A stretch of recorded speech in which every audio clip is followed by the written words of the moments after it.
Netrukus matysite.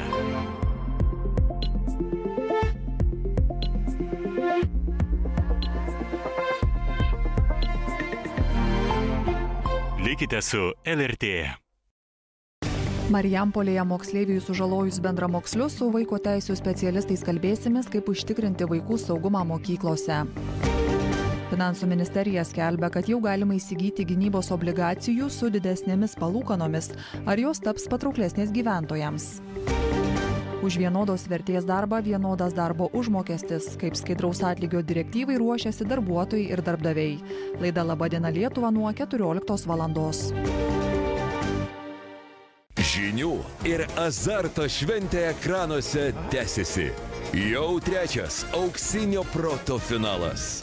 Didelė klaidos kaina. Pamenu ir kartais atsimenu ir užmigt negaliu atsiminęs. Nes gėda. Ir sėkmės paieškos. Per žingsnelį nuo sėkmės. Jau penktadienį.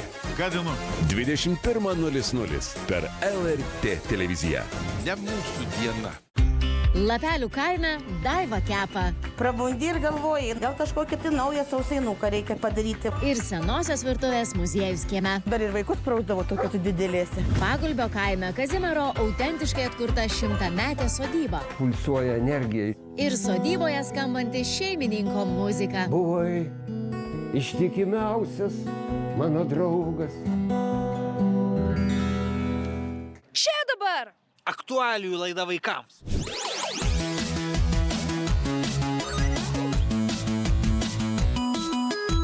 linksmiausios linksmybės, Įdomiausios įdomybės. keisčiausios keistenybės. Kiekvieną šeštadienį 8:30.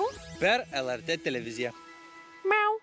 Gustavo enciklopedijoje susipažinsime su Palangos herbu, tyrinėsime gyvūnų kūno dalis. Šį kartą akis ir dantis, pasižiūrėsime, kokius dar nuotykius patyrė barono Miunchauzeno pasiutę kailiniai. Sekmadienį 10 val. Ryto.